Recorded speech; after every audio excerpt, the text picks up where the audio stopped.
Agriculture revolution precedes industrial revolution. किसी भी विकसित देश के इतिहास को उठा के देखेंगे तो एक बात आपके सामने आएगी, वो ये है कि इंडस्ट्रियल रेवोल्यूशन से पहले उस देश ने अपने ऋषि सेक्टर में, ऋषि क्षेत्र में बहुत ज्यादा तरक्की करी थी। लेकिन जब भारत की बात आती है एग्रीकल्चर रेवोल्यूशन की, तो डेफिनेटली जहां पे हमने ग्रीन रेवोल्यूशन के चलते बेनिफिट देखा अपनी प्रोडक्शन में, आज सौभाग्य की बात है कि आज हमारी वो नौबत नहीं है कि हमको अनाज के लिए विकसित देशों से भीख मांगनी पड़ती है, आज वो नौबत नहीं है। लेकिन जब हमारी एग्रीकल्चर रेवोल्यूशन की बात आती है तो हमारी स्टोरी उतनी ज्यादा एफिशिएंट और स्ट्रांग नहीं है जितनी बाकी विकसित देशों की है। जहां पे सर्विस सेक्टर में हमने बहुत ग्रोथ देखा है पिछले 30 सालों में, वहां पे एग्रीकल्चर सेक्टर और मैन्युफैक्चरिंग सेक्टर में हमने इतना ग्रोथ नहीं देखा। अब जब इंडियन एग्रीकल्चर की बात आती है तो सबसे बड़ा क्रिटिसिज्म आता है कि इंडियन एग्रीकल्चर ज्यादा लेबर इंटेंसिव है। जो किसान हैं उनके पास जमीन बहुत कम है, वो सबसिस्टेंस एग्रीकल्चर को प्रैक्टिस करते हैं। स्मॉल फ्रैगमेंटेड लैंड होल्डिंग्स है around 85 to 86% of the Indian farmers के पास। सो दोस्तों, इस विषय को लेकर डिटेल में डिस्कशन करेंगे हमारे लीड आर्टिकल में, जहां पे हम बात करेंगे फार्म मैकेनाइजेशन के बारे। सो दोस्तों, मैं आप सबका बहुत स्वागत करता हूं आज के एडिटोरियल डिस्कशन में। आज है 11 अक्टूबर और लीड आर्टिकल रहेगा इंडियन एग्रीकल्चर से रिलेटेड। इंडियन एग्रीकल्चर एक बहुत इंपॉर्टेंट टॉपिक हमारा GS3 में बनता है। फार्म मैकेनाइजेशन, आत्मनिर्भरता, ये हिंदू में आया है, बेग योर पार्डन दोस्तों, ये आर्टिकल फाइनेंशियल एक्सप्रेस में आया है। और एक आर्टिकल जो कि इंडियन इकोनॉमी से रिलेटेड है, यहां पे हम बात करेंगे बिल्डिंग रिजिलिएंट सप्लाई चेन्स, तो ये आर्टिकल भी हिंदू में है। और यहां पे भी हम जो स्पिरिट ऑफ आत्मनिर्भरता है, जो स्पिरिट ऑफ सेल्फ रिलायंस है, as far as securing the rare earth elements, the critical minerals is concern, तो उसके बारे भी बात हम इस आर्टिकल से पर्टिनेंट करेंगे। दोनों ही टॉपिक हमारे GS3 के सिलेबस से पर्टिनेंट बनते हैं and question of the day जो रहेगा वो towards the end of the video होगा। चलिए, पहला आर्टिकल, नीड फार्म मैकेनाइजेशन, आत्मनिर्भरता। तो वाई मैकेनाइजेशन? देखिए, हम 5th लार्जेस्ट इकोनॉमी है अब, लेकिन हमारे एग्रीकल्चर में मैकेनाइजेशन लेवल कितना है? बहुत कम है। हमारे यहां पे, जैसे आपको मैंने वीडियो की शुरुआत पे बताया कि हमारे यहां पे जो किसान हैं 85 to 86% जो फार्मर्स हैं, फ्रैगमेंटेड लैंड होल्डिंग्स उनके पास है, जमीन 2 से 3 हेक्टेयर से भी कम की है। तो डेफिनेटली इतने पैसे उनके पास नहीं है, इतनी एक्सेसिबिलिटी इन टेक्नोलॉजीज के पास नहीं है। फार्म मशीन इक्विपमेंट की अगर मैं बात करूं तो ये अपने आप में ग्लोबली $100 बिलियन की इंडस्ट्री है। तो चलो, अगर हमारे फार्मर्स के पास इसकी एक्सेसिबिलिटी नहीं है, ये एक बात। और दूसरी बात, सरकार का फोकस है नॉन फार्म जॉब्स को क्रिएट करना, तो क्यों ना आत्मनिर्भरता की जो स्पिरिट है, जो सेल्फ रिलायंस की स्पिरिट है, इतना सारा फार्म मशीन इक्विपमेंट हम बाहर से इंपोर्ट करते हैं, क्यों नहीं यहीं पे बनाना हम शुरू कर दें, ताकि जो हमारे किसान हैं उनको ये जो फार्म इक्विपमेंट है इजीली अफोर्डेबल भी हो और इजीली एक्सेसिबल भी हो। और ये बात समझनी बहुत जरूरी है। अगर आने वाले समय में हमने विकसित होना है तो वो केवल सर्विसेज में, टूरिज्म में या मैन्युफैक्चरिंग में नहीं होना, हमको एग्रीकल्चर सेक्टर में भी बहुत ज्यादा डेवलपमेंट दिखानी है। और उसके लिए बहुत इंपॉर्टेंट रोल क्या प्ले करेगा? मैकेनाइजेशन ऑफ फार्मलैंड्स, वो बहुत बहुत क्रिटिकल रोल प्ले करेगा और देयर बाय रूरल इकोनॉमी को भी बहुत ज्यादा बूस्ट मिलेगा। तो अभी तक प्रोग्रेस क्या है? देखिए, एग्रीकल्चर में 1960 से लेके आज के जमाने तक हमने बहुत इंप्रूवमेंट करा है प्रोडक्शन के मामले में। एक क्रिटिसिज्म बार बार हमारे एग्रीकल्चर सेक्टर में आता है प्रोडक्टिविटी का, कि हमारे एग्रीकल्चर सेक्टर में प्रोडक्टिविटी नहीं है। अब प्रोडक्टिविटी को एनहांस करने के लिए मैकेनाइजेशन बहुत जरूरी है। जहां तक ट्रैक्टर्स की बात आती है तो we are the largest tractor market in the world. Tractor market में इंडिया का शेयर 80% से भी ज्यादा है और इसका बहुत सिग्निफिकेंट आउटपुट भी हमने देखा है, बहुत एक पॉजिटिव इंपैक्ट भी देखा है हमने अपने एग्रीकल्चर में। लेकिन ट्रैक्टर्स भी कौन अफोर्ड कर सकता है? हर कोई जो छोटा किसान है, जो बहुत गरीब किसान है, वो ट्रैक्टर अफोर्ड नहीं कर सकता। अब अक्सर ये देखा जाता है, ये बात कहा जाता है, अब आप कह लीजिए कि इसको क्रिटिसिज्म ऑफ ग्रीन रेवोल्यूशन में हम कहते हैं कि ग्रीन रेवोल्यूशन कहां तक सीमित था? Punjab, Haryana, west UP, parts of Rajasthan, यहीं तक सीमित था। और इन राज्यों के किसानों को ही बहुत फायदा हुआ ग्रीन रेवोल्यूशन का, और यही यहां पे इन राज्यों में ऐसे बड़े बड़े किसान रहते हैं जो ट्रैक्टर्स अफोर्ड कर सकते हैं। तो बट अगेन, ट्रैक्टर होना इज नॉट मैकेनाइज्ड फार्मिंग, और भी अन्य औजारों की और इक्विपमेंट्स की जरूरत पड़ती है मैकेनाइज्ड फार्मिंग में। Tractor is only one of them. Long way to go. So there is still a long way to go. बहुत कुछ अभी अचीव करने को है, कैसे हम अपनी फार्मिंग को और मैकेनाइज्ड कर सकते हैं बियॉन्ड ट्रैक्टर्स। तो जैसे आपको मैंने बताया, जो हमारे नॉर्थ इंडिया के स्टेट्स हैं वहां पे हम हाई लेवल्स ऑफ मैकेनाइजेशन देखते हैं। ठीक है, आज के जमाने में ट्रैक्टर लेना, आज के जमाने आप आज के टाइम पे अगर आपने गाड़ी भी लेनी है तो आज के टाइम पे बैंक्स आपको 90-95% तो गाड़ी लेने के लिए भी फाइनेंस कर देते हैं। तो ट्रैक्टर्स की भी फाइनेंसिबिलिटी है। ट्रैक्टर्स को अगर आपने लेना है तो वहां पे इजी आपको फाइनेंस ऑप्शंस वहां पे भी मिल जाते हैं। लेकिन अगेन हमारे यहां पे एक सेंट्रल बात आती है कि हर एक किसान अफोर्ड नहीं कर सकता। नॉर्थ इंडिया में प्रोडक्टिविटी एग्रीकल्चर की कंपैरेटिवली काफी ज्यादा है, अगर हम नॉर्थ ईस्टर्न या north western part of the country की हम बात करें। ठीक है, और लेकिन एक बात और समझनी बहुत जरूरी है कि अभी डिमिनिशिंग लेबर फोर्स, यानी कि जो हम मजदूरों की बात करें, फार्म लेबर्स की बात करें, उनकी संख्या भी बहुत कम हो रही है। यह चिंता का विषय भी है दोस्तों। आने वाले समय में अगर हमने नॉन फार्म जॉब्स क्रिएट करनी है और लोगों की एस्पिरेशंस है वो एग्रीकल्चर करने के बजाय वो कुछ और करना चाहेंगे और नौकरी करना चाहेंगे, मैन्युफैक्चरिंग सेक्टर में जाना चाहते हो या सर्विसेज सेक्टर में जाना चाहते हो, लेकिन आने वाले समय में हमारे पास लेबर फोर्स की शॉर्टेज आने वाली है। अभी तक तो हमारा एग्रीकल्चर लेबर इंटेंसिव है, तो देर बाय इसके चलते ये जस्टिफिकेशन है कि क्यों हमको मैकेनाइज्ड फार्मिंग की जरूरत है। और जहां पे हम आत्मनिर्भरता की बात पिछले 2.5 साल से सुनते आ रहे हैं, मेक इन इंडिया की बात हम पिछले 8 साल में सुनते आ रहे हैं, क्या यह सुनहरा अवसर नहीं है दोस्तों? अगर हम फार्म मशीनरी इक्विपमेंट्स की बात करें, $100 बिलियन की ग्लोबल इंडस्ट्री है, तो क्यों ना ये यहां पे हम बनाना शुरू करें। आत्मनिर्भर भारत और आत्मनिर्भर ऋषि की बात भी मोदी जी ने करी थी। ठीक है, ताकि कैसे हम अपने आप में सेल्फ रिलायंस अचीव कर सकते हैं इस फार्म मशीनरी मैन्युफैक्चरिंग प्रोसेस में। ये एक बहुत क्रिटिकल स्टेप रहेगा अगर हमने अपनी फार्मिंग को, एग्रीकल्चर को मैकेनाइज्ड करना है। और इसके चलते देखिएगा कि हमारी जो एग्रीकल्चर प्रैक्टिसेस है वो और प्रोडक्टिव होंगी, चाहे वो नॉर्थ हो, चाहे वो साउथ इंडिया हो, चाहे वो वेस्ट हो, ईस्ट हो, whatever part of the country is. तो पब्लिक प्राइवेट सेक्टर, यानी कि पब्लिक सेक्टर और प्राइवेट सेक्टर के द्वारा काफी ऐसे इनिशिएटिव्स प्रमोट करे जाते हैं फार्मिंग को मैकेनाइज करने के लिए। अगर हम सरकार की बात करें तो सरकार के 3 मेजर इनिशिएटिव्स हैं जो कि मैकेनाइज्ड फार्मिंग के टुवर्ड्स ओरिएंटेड हैं। एक तो आता है सब mission on agriculture mechanisation, SMAM। फिर आता है आपका राष्ट्रीय कृषि विकास योजना, और एक आपका आता है mission for integrated development of horticulture. इसको प्लीज लिख लेना, नोट कर लेना। यदि आपसे एग्रीकल्चर रिलेटेड कोई बात पूछी जा रही है, मैकेनाइज्ड फार्मिंग रिलेटेड बात पूछी जा रही है, तो आप ये 3 स्कीम्स के बारे जरूर मेंशन कर सकते हैं। अब आत्मनिर्भर ऋषि, तो अगर हम आत्मनिर्भरता की स्पिरिट को अनलीश करने की बात करते हैं, चाहे वो डिफेंस हो, चाहे वो स्पेस सेक्टर हो, चाहे वो टेलीकॉम हो, चाहे वो IT हो, तमाम कोई भी सेक्टर हो, तो क्यों नहीं वो स्पिरिट हम एग्रीकल्चर सेक्टर में भी अनलीश कर सकते। कितने सारे स्टार्टअप्स हैं एग्रीकल्चर रिलेटेड। तो बहुत जरूरी है कि टेक्नोलॉजी के द्वारा, टेक्नोलॉजी का जो उपयोग है हम अपने ऋषि क्षेत्र में भी लेके आ सके, ताकि किसानों को इसका फायदा हो सके। और इसके लिए हमको इनोवेशन करनी बहुत जरूरी है। फार्म मशीनरी यहां पे बनानी बहुत जरूरी है, डोमेस्टिकली बनानी बहुत जरूरी है। कितना सारा, अब देखिए आपके सामने आंकड़े हैं, हम लगभग अगर यहां पे आंकड़ों की बात करें तो फिस्कल ईयर 2021 यानी कि अप्रैल 2020 से लेकर फरवरी 2021 तक जो वैल्यू था फार्म मशीनरी जो हमने इंपोर्ट किया था, बाहर से मंगाया था, वो कितना था? लगभग 1185 crore, compare to not even 500 crore आज से 3 साल पहले, फिस्कल ईयर 2018 में, आज से 4 साल पहले।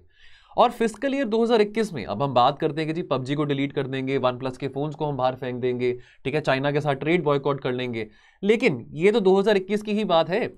63% ऑफ इंपोर्टेड फार्म मशीनरी ये कहां से आया था? चाइना से आया था। तो चाइना में ये फार्म मशीनरी इक्विपमेंट बनाया जा रहा है जो कि इंडियन फार्म लैंड्स में यूज किया जा रहा है। तो क्या ये अब एक वेकअप कॉल नहीं है कि हम ये इक्विपमेंट यहां पे बनाना शुरू करें? और ज्यादातर 2 तरह के प्रोडक्ट्स हम ज्यादा इंपोर्ट करते हैं, एक तो आपके कंबाइन हार्वेस्टर्स और एक आपके राइस ट्रांसप्लांटर्स। ये 2 प्रोडक्ट्स हम बहुत ज्यादा इंपोर्ट कर रहे हैं। अब जहां पे प्रोक्योरमेंट असिस्टेंस की बात आती है, तो राज्य सरकारें और केंद्र सरकार फ्रॉम टाइम टू टाइम काफी ऐसे स्कीम्स, काफी ऐसे प्रोग्राम्स निकालते रहते हैं जो कि किसानों के हित के लिए होते हैं, ताकि कैसे वो मशीनरी जो है, इस तरह का जो क्रिटिकल जो फार्म मशीनरी इक्विपमेंट है, उसको प्रोक्योर करा जा सकता है। लेकिन जहां पे आप सब्सिडीज दे रहे हैं, जहां पे सरकार की तरफ से पैसे जा रहे हैं, तो क्या सरकार इसके बीच में डिफरेंस लेके आ पा रहा है, अंतर लेके आ पा रहा है कि सब्सिडीज कहां जा रही हैं? क्या सब्सिडी सरकार के द्वारा प्रोडक्ट्स को प्रोक्योर करने के लिए वहां पे जा रही है जो कि इंपोर्ट करी जा रहा है चाइना से या बाकी देशों से, या सरकार सब्सिडी दे रही है यहां के जो मैन्युफैक्चरर्स हैं जो कि यहां पे ये फार्म मशीनरी इक्विपमेंट बना रहे हैं। और अगर सरकार यहां पे डिस्टिंक्शन ही नहीं कर पा रही यानी कि अगर 100 रुपए की सब्सिडी है तो वो 100 रुपए की सब्सिडी यहां पे भी जा रही है जो डोमेस्टिक मैन्युफैक्चरर्स हैं, और वही 100 रुपए की सब्सिडी बाहर से इंपोर्ट करने के लिए भी जा रही है फार्म मशीनरी इक्विपमेंट के लिए, तो क्या इंसेंटिव है यहां के जो लोग हैं, यहां के जो एमएसएमई सेक्टर की बात करें, जो यहां पे ये फार्म मशीनरी इक्विपमेंट बना रहे हैं, उनको क्या इंसेंटिव है? तो मैंने एग्जांपल के तौर पे 100 रुपए की बात करी, बट अगर सेम अमाउंट ही दी जा रही है सरकार के द्वारा for procurement, so there is no incentive for the local business. India is tractorised not mechanised, ये एक बहुत अच्छी लाइन है, इसको प्लीज नोट कर लेना, काफी अच्छी लाइन है, इसको आप कहीं कोट भी कर सकते हैं अगर आपको इस थीम से रिलेटेड कोई क्वेश्चन पूछा जाता है जीएस 3 में। तो ग्लोबली अगर हम ट्रैक्टर इंडस्ट्री की बात करें तो 38% है ऑफ द टोटल इंडस्ट्री, हमारे यहां पे इंडिया में it is 80% of the total industry. तो जरूरी है समझना कि ट्रैक्टर होने से हम अपने फार्मिंग को, अपनी फार्मिंग प्रैक्टिसेस को मैकेनाइज नहीं कर रहे हैं। तो डेफिनेटली जहां पे हम परफॉर्मेंस लिंक्ड इंसेंटिव स्कीम की बात करते हैं, चाहे वो रिन्यूएबल एनर्जी सेक्टर हो, चाहे वो सेमीकंडक्टर सेक्टर हो, तो क्यों नहीं हम फार्म मशीनरी को भी इस सेक्टर में इंक्लूड करें, ताकि हम best in class products made in India में यहां पे कंप्लीटली यहां पे बनाए जाएं, जो कि हम अपने किसानों को प्रोवाइड कर सकते हैं। तो ये सोचने वाली बात है। नो डाउट आज के टाइम पे ट्रैक्टर लेना इतना मुश्किल काम नहीं रहा, इजीली आपके पास फाइनेंस ऑप्शंस हैं, आप लोन ले सकते हैं। और जैसे अभी हमने आंकड़े भी पढ़े कि 80% ऑफ द इंडस्ट्री इंडिया में सिर्फ ट्रैक्टर इंडस्ट्री, अगर हम इक्विपमेंट्स की बात करें तो डेफिनेटली, लेकिन ऐसा हमको इकोसिस्टम क्रिएट करना भी बहुत जरूरी है जहां पे हम फार्म मशीनरी को भी यहां पे प्रोड्यूस, यहां पे फार्म मशीनरी को भी यहां पे मैन्युफैक्चर कर सकते हैं। बिकॉज अगेन मैं फिर से बात रिपीट करूंगा कि फार्म मशीनरी जो है ये $100 बिलियन प्लस ग्लोबल इंडस्ट्री है। और अगर हम यहां पे इसको मैन्युफैक्चर करना शुरू करते हैं इन टूल्स को, इन इक्विपमेंट्स को, तो कितने सारे पैसे, कितने हजारों करोड़ तो हम बचाएंगे ही बचाएंगे। फॉरेक्स रिजर्व्स हमारे डिप्लीट होने से बचेंगे, लेकिन हमारे आत्मनिर्भर भारत प्रोग्राम को भी बहुत ज्यादा बूस्ट मिलेगा, और definitely non farm jobs create करने का भी एक बहुत अच्छा साधन है। अगला आर्टिकल, और ये लास्ट आर्टिकल आज का रहेगा, तो यहां पे हम बात करेंगे building resilient mineral supply chains के बारे में। देखिए अब अगेन यहां पे स्पिरिट ऑफ आत्मनिर्भरता की बात आती है कि 2-2.5 साल से हम आत्मनिर्भर भारत के बारे में सुनते आ रहे हैं, पढ़ते आ रहे हैं। 2014 में मेक इन इंडिया का प्रोग्राम लॉन्च करा गया था, और बहुत जरूरी भी है कि हमारा जो मैन्युफैक्चरिंग सेक्टर है वो लगभग 25% टू द जीडीपी कंट्रीब्यूट करे। वो कंट्रीब्यूशन अभी मैन्युफैक्चरिंग सेक्टर का इतना ज्यादा नहीं हुआ, ये हम पिछले कितने सालों से बात सुनते आ रहे हैं, पढ़ते आ रहे हैं ना। अब प्रधानमंत्री मोदी जी ने यह भी कहा कि भी अब जहां पे हम आने वाले समय में इतने एम्बिशियस, देखिए ये बात को भी ऑब्जर्व करिए कि सेमीकंडक्टर मैन्युफैक्चरिंग, क्रिटिकल मिनरल्स और क्लीन एनर्जी सप्लाई, इन तीनों टॉपिक से रिलेटेड कोई ऐसा दिन नहीं जाता, एक दो दिन छोड़ के कोई ना कोई टॉपिक, कोई ना कोई आर्टिकल हम न्यूज़पेपर में, चाहे वो हिंदू में हो, बिजनेस लाइन में हो, कहीं ना कहीं आ जाता है। दैट इटसेल्फ शोज कि अगर ये बातें न्यूज़पेपर में आ रही है, चलो UPSC point of view important तो है ही है, लेकिन ये कितना क्रिटिकल डिस्कशन बन चुका है, डे टू डे डिस्कशन की हम बात करें, डे टू डे डिस्कोर्स की हम बात करें, कितनी इंपॉर्टेंट टॉपिक बन चुका है ये डिस्कशन का। तो अगेन यहां पे मोदी जी ने बात करी है कि भी हमको बहुत ज्यादा आने वाले समय में क्लीन एनर्जी टेक्नोलॉजीज के ऊपर फोकस करना पड़ेगा। अब ये बात तो कह दी, लेकिन कहने और करने में फर्क है। अब क्लीन एनर्जी टेक्नोलॉजीज जो है वो किस पे निर्भर करती हैं? वो ये क्रिटिकल मिनरल्स पर निर्भर करती हैं। हम कोबाल्ट की बात करें, निकल हो, लेड हो, आगे आगे जाके हमने अगर इलेक्ट्रिक मोबिलिटी की बात करनी है, इलेक्ट्रिक गाड़ियां देखनी है, तो वो एकदम से नहीं बनेंगी। उसके लिए इस तरह के क्रिटिकल एलिमेंट्स की बहुत ज्यादा रिक्वायरमेंट है, इस तरह के रेयर अर्थ एलिमेंट्स की बहुत ज्यादा रिक्वायरमेंट है। अब देखिए अभी क्या है, ऑयल एंड गैस को लेकर बहुत वोलेटिलिटी है, ये हमेशा वोलेटाइल रहेगा, चाहे लड़ाई यूक्रेन में हो, चाहे सीरिया में हो, चाहे लिबिया में हो, कहीं मर्जी लड़ाई हो, ये हमेशा वोलेटाइल रहेगा। और definitely clean energy supply chains में काफी फ्रिजिलिटी देख रहे हैं, काफी कमजोरी देख रहे हैं। देश विदेश में काफी कंट्रीज हैं, काफी लीडर्स हैं जो कि रिजॉल्व तो कर रहे हैं कि हम ट्रांजिशन चाहते हैं टुवर्ड्स ग्रीन एनर्जी। लेकिन अपार्ट फ्रॉम फंडिंग, एक बहुत क्रिटिकल बात जो है वो ये बात नोट करने वाली है कि ये सब चीजें बनाने के लिए जो हम क्लीन एनर्जी ट्रांजिशन करेंगे, उसके लिए रेयर अर्थ एलिमेंट्स की जो रिक्वायरमेंट है वो स्कार्सिटी में है। सप्लाई साइड इश्यूज आ रहे हैं इन रेयर अर्थ एलिमेंट्स को प्रोक्योर करने में, सिक्योर करने में। तो डेफिनेटली क्वेश्चन ऑफ सर्वाइवल है। तो इंपोर्टेड इन्फ्लेशन के साथ हम ज्यादा गुजारा तो नहीं कर सकते हैं, ऑलरेडी महंगाई की बहुत ज्यादा गंभीर समस्या है भारत में भी और देश विदेश में भी। लेकिन हम नहीं चाहेंगे कि अननेसेसरली ये इन्फ्लेशनरी प्रेशर्स आगे जाके भी बढ़ते रहें। कल को 10 साल बाद फिर कोई बहुत बड़ी लड़ाई हो, तो हम तो नहीं चाहेंगे कि 10 साल बाद गाड़ियां भी तेल पे चलें, है ना। और इंपोर्ट डिपेंडेंसी, हम यहाँ पे तेल तो इतना प्रोड्यूस नहीं करते हैं, तो हमारी डिपेंडेंसी कितनी है, 85% ऑफ द ऑयल नीड्स जो है हमारी वो थ्रू इंपोर्ट मीट होती है। तो बहुत ज़रूरी है कि जहाँ पे हमने रिन्यूएबल एनर्जी पे फोकस करना है, तो ये जो तो उस इक्विपमेंट्स को बनाने के लिए अगर हमने फॉर एग्जांपल इलेक्ट्रिक गाड़ियां बनानी है ना, या सेमीकंडक्टर मैन्युफैक्चरिंग की भी हम बात करते हैं, तो जैसे लिथियम है, कोबाल्ट है, निकल है, रेयर अर्थ मेटल्स हैं, इस तरह के जो रेयर अर्थ मेटल्स हैं, इनकी सप्लाई को सिक्योर करना बहुत क्रिटिकल है। और supply chains, resilient supply chains, कि भाई कल को कोई लड़ाई है या कोई महामारी है, इसको सिक्योर करने की जो कोशिशें सरकारों के द्वारा करी जा रही है, चाहे वो मल्टीलेटरल कोऑपरेशन के जरिए हो या सरकार की कोई बनाई अपनी एजेंसी हो जो कि इन मिनरल्स को सिक्योर कर रही है, उस पर कोई ठेस ना पहुंचे। अब चैलेंजेस की बात आती है, तो ये जो क्रिटिकल मिनरल्स हैं, ये जो इसके रिजर्व्स हैं, ये काफ़ी कम, अब यहाँ पे जोग्राफिकल कंसर्न्स आ जाते हैं, यानी कि कंसंट्रेटेड उन रीजन्स में हैं जो कि जियोपॉलिटिकली बहुत सेंसिटिव हैं। तो जैसे हमने कल भी बात करी थी ताइवान के बारे, कि ताइवान में सेमीकंडक्टर मैन्युफैक्चरिंग बहुत ज़्यादा करी जाती है। अब फॉर एग्जांपल ताइवान है, फॉर एग्जांपल यूक्रेन है, वहाँ पे इस तरह के रेयर अर्थ एलिमेंट्स काफ़ी पाए जाते हैं। अफ्रीकन कंट्रीज़ की हम बात करें, कॉन्गो की बात करें, लेकिन अब यहाँ पे ताइवान में, चलो चाइना ताइवान के बीच में हॉस्टिलिटी है, तो अगेन यहाँ पे जगह जियोपॉलिटिकली सेंसिटिव है। यूक्रेन में सेंसिटिविटी पिछले 8 महीने से बनी हुई है। अफ्रीका की बात करें, अफ्रीका में बहुत रिच मिनरल वेल्थ है, लेकिन अगेन अफ्रीका में भी बहुत ज़्यादा इंस्टेबिलिटी देखने को मिलती है, सिविल वॉर देखने को मिलती है बहुत सारी कंट्रीज़ में, ठीक है। उसके बाद दूसरी बात यह है कि जो प्रोडक्शन है of these rare earth elements that is controlled by geostrategic competition. For example, अगर एक तरफ अमेरिका है तो दूसरी तरफ चाइना है, तो जैसे चाइना ने बहुत ज़्यादा कंसिडरेबल इन्वेस्टमेंट करी है कोबाल्ट माइनिंग में, कहाँ पे, in the democratic Republic of Congo. तो एक तो चाइना का तरीका है कि भी मेरे पास बहुत पैसे हैं तो मैं आपके यहाँ पे इन्वेस्ट करूँगा, रोजगार क्रिएट करूँगा, बहुत सारी जॉब्स आएंगी, तो एक तो डायरेक्ट इक्विटी इन्वेस्टमेंट होगी। और दूसरा, जो चाइना का जो एम्बिशियस लगभग 950 बिलियन डॉलर्स का बहुत ambitious belt and road initiative जो है, ठीक है, जिसके चलते देखिए बहुत वास्ट कवरेज है बेल्ट एंड रोड इनिशिएटिव का, तो चाइना की involvement through these two steps काफी ज्यादा है, थ्रू दीज टू इनिशिएटिव्स काफी ज्यादा है as far as investment in the critical minerals sector is concern. Now that is a challenge for India, because हमारी जो बहुत ज्यादा जो नीड्स हैं, अब हम ये नहीं चाहेंगे ना कि आने वाले समय में हम चाइना से इंपोर्ट कर रहे हैं ये जो क्रिटिकल मिनरल्स हैं। और लास्टली जो फ्यूचर माइनिंग प्रोडक्शन है, देखिए अब यहाँ पे ये बात भी हम समझें कि देखिए जो तो अमीर देश हैं वो तो उनके पास ऐसी टेक्नोलॉजीज हैं कि इन मिनरल्स को कैसे एक्सट्रैक्ट करना है, ठीक है, कैसे मैन्युफैक्चर करना है, ठीक है, कैसे फैब्रिकेशन करनी है, उनके पास तो टेक्नोलॉजीज हैं। लेकिन what about the other countries जो कि अब वो भी ग्रीन एनर्जी के टुवर्ड्स ट्रांजिशन करना चाहते हैं, लेकिन उनके पास इतने पैसे नहीं हैं कि वो ये टेक्नोलॉजीज में इन्वेस्ट कर सकें, ठीक है। ऑलरेडी जो कि एडवांस कंट्रीज हैं उन्होंने ऑलरेडी बहुत ज़्यादा हैवी क्वांटिटी में ये जो क्रिटिकल जो रेयर अर्थ एलिमेंट्स है इसको प्रोक्योर करने के लिए अग्रीमेंट साइन करे हुए हैं एडवांस में, ठीक है। तो अब हमारे पास इतने पैसे नहीं है कि हम इतना ज़्यादा एडवांस एग्रीमेंट साइन कर सकें। तो यहाँ पे दोस्तों बात आती है काबिल की। काबिल यानी कि खनिज यानी कि मिनरल्स को हिंदी में खनिज कहते हैं, खनिज विदेश इंडिया लिमिटेड। अब ये क्या है, अब ये खनिज विदेश इंडिया लिमिटेड ये भारत सरकार के द्वारा एस्टैब्लिश करी गई थी एजेंसी 2019 में।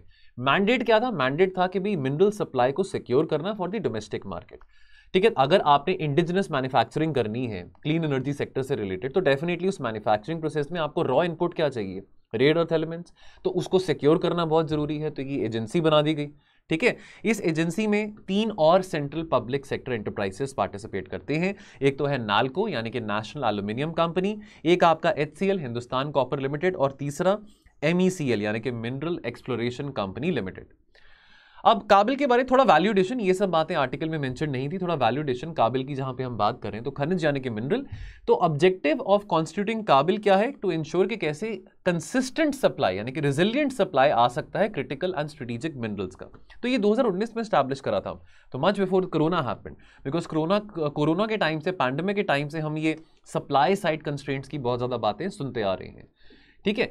तो अब डेफिनेटली अब जैसे हम इंपॉर्टेंट सेगमेंट्स की बात करें, चाहे वो डिफेंस सेक्टर है, स्पेस है, टेलीकॉम है, स्पेस रिसर्च हो, एविएशन हो, उनको भी इन मिनरल्स की रिक्वायरमेंट रहती है, इस तरह के स्ट्रेटेजिक क्रिटिकल मिनरल्स की रिक्वायरमेंट रहती है। तो जैसे लिथियम है, कोबाल्ट है, बहुत सिग्निफिकेंट है। तो जैसे 12 मिनरल्स को कैटेगराइज करा गया है एज स्ट्रेटेजिक मिनरल्स, ठीक है। तो अब देखिए यहाँ पे अब बहुत इनॉर्मस स्कोप है, पोटेंशियल है गवर्नमेंट टू गवर्नमेंट कोलैबोरेशन का विद द प्रोड्यूसिंग कंट्रीज, यानी कि जहां पे ये मिनरल ज्यादा प्रोड्यूस करे जाते हैं, और काबिल यानी कि जो एजेंसी है वो चाहे तो स्ट्रेटेजिकली अक्वायर भी कर सकते हैं, इन्वेस्ट भी कर सकते हैं इन मिनरल्स में, जहां पे उन देशों में जहां पे ज्यादा हेविली कंसंट्रेटेड है। अगर इक्विटी पार्टिसिपेशन की बात करें, क्योंकि अभी हमने पढ़ा कि काबिल में 3 एजेंसीज इन्वॉल्व हैं, नाल्को, एचसीएल और एमईसीएल, तो जो इक्विटी पार्टिसिपेशन है वो कितना है? 40% पार्टिसिपेशन यानी कि फंडिंग के मामले में नाल्को से है, एचसीएल से 30% और एमईसीएल से भी 30%।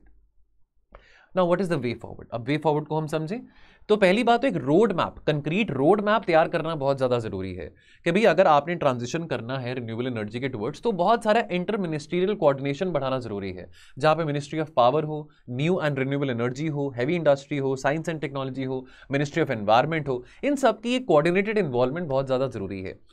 टुवर्ड्स 2030 हमने काफी टारगेट सेट करे हैं, तो एक ऐसा रोड मैप हम बनाएं जहां पे उन टारगेट्स को हम मॉनिटर कर सकते हैं, और एक ऐसा रोड मैप बनाना बहुत जरूरी है जहां पे हम क्लियर टारगेट सेट कर सकते हैं कि कितना हमने इंडिजिनस मैन्युफैक्चरिंग को बूस्ट दिया है by securing these critical minerals.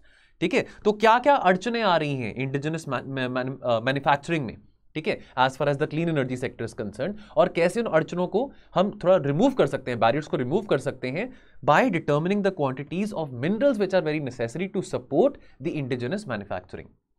Private sector को इंकरेज करना, तो प्राइवेट सेक्टर को जितनी इंकरेजमेंट हम दे सकते हैं बहुत ज्यादा जरूरी है ताकि वो मिनरल्स को सिक्योर कर सके। चलो काबिल एक एजेंसी तो भारत सरकार के द्वारा बनाई ही गई है, ठीक है, लेकिन काबिल बहुत ज्यादा इफेक्टिवली, बिकॉज यहाँ पे गवर्नमेंट टू गवर्नमेंट कोलैबोरेशन की बात करी गई है, ठीक है, तो through government to government collaboration, तो फॉर एग्जाम्पल अगर मान लीजिए अफ्रीका में कहीं हम इन्वेस्ट कर रहे हैं, ठीक है, तो अब अगर अफ्रीका में अगर हमने किसी कंट्री में इन्वेस्ट करा है टू सिक्योर क्रिटिकल मिनरल्स, तो कैसे हम अपनी यहाँ पे प्राइवेट कंपनीज को भी मौका दे सकते हैं, उनका हम हैंड होल्ड कर सकते हैं कि भाई आप भी वहां पे इन्वेस्ट करिए। लेकिन अगर प्राइवेट सेक्टर्स को अगर प्राइवेट सेक्टर कंपनी को लगता है कि भी हमारी यहाँ पे इन्वेस्टमेंट रिस्की हो सकती है, कि हम यहाँ पे मिनरल्स को रिसोर्स नहीं कर पाएंगे, कुछ ना कुछ प्रॉब्लम अड़चन आ सकती है, तो वहां पे सरकार को यानी कि काबिल की अगर हम बात करें, एजेंसी की बात करें, तो उनको फिर सपोर्ट करना, कॉम्प्लीमेंट करना बहुत ज्यादा जरूरी है।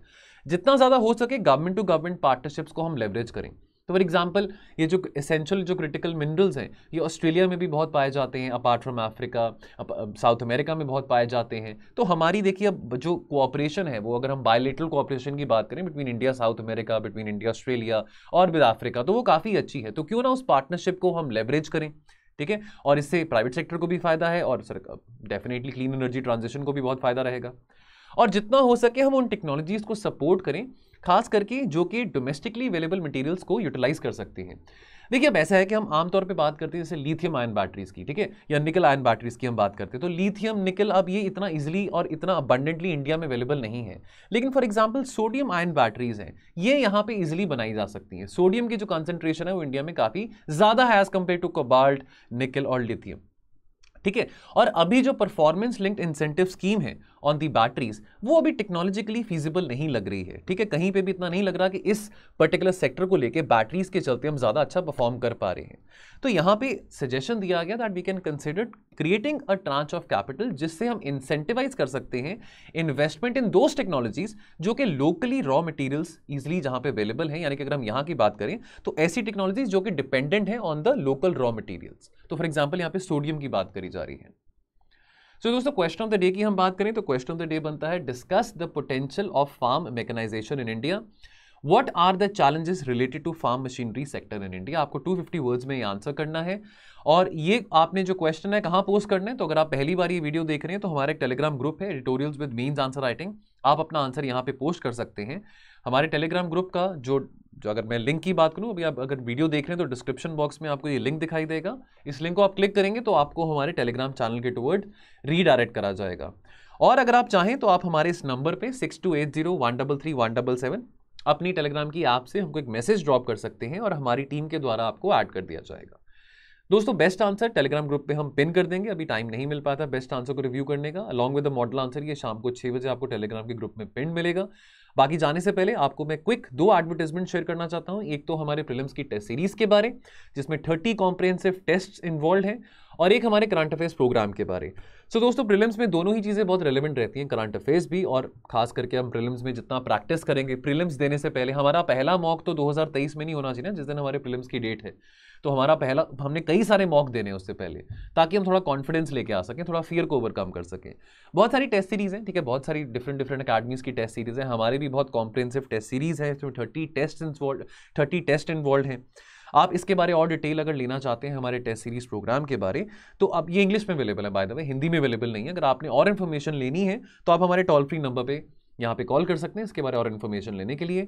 अभी ये कूपन कोड है प्रीलिम्स 2023, इसको अगर आप अप्लाई करते हैं तो आपको 33% ऑफ मिलेगा। And similarly for the current affairs programme, बहुत कॉम्प्रिहेंसिव करंट अफेयर्स का प्रोग्राम है हमारा। तो अब देखिए दोस्तों, हर एक बच्चे की टेंशन रहती है कि भी मैं 5-6 न्यूज़पेपर्स दिन में नहीं पढ़ सकता हूँ, और आपको पढ़ने की जरूरत भी नहीं है, लेकिन वो हमारी टीम के द्वारा यहाँ पे बहुत एक्सटेंसिव रिसर्च करी जाती है to make a very comprehensive current affairs programme for you. So whether it's history, whether it's polity, whether it's economy, geography, social issues, internal security, IR, science and tech, environment, ये सारे के सारे topics और इनके current affairs बहुत comprehensively आपके साथ discuss किए जाते हैं, वीडियोज़ के जरिए भी और PDFs के जरिए भी। तो यदि आप ये कोर्स अवेल करना चाहते हैं तो ये कोर्स में भी यहाँ पे प्रीलिम्स 2023 का कूपन कोड है जो कि वैलिड है, और इसके चलते आपको 33% ऑफ मिलेगा। सो दोस्तों, इसके बारे में भी आप हमारे टोल फ्री नंबर पे कॉल करके इन्फॉर्मेशन ले सकते हैं, असिस्टेंस ले सकते हैं। सो दोस्तों, मैं आपको मिलूंगा कल और चर्चा के साथ। आप अपना ध्यान रखिए और पढ़ते रहिए। Thank you so much. जय हिंद।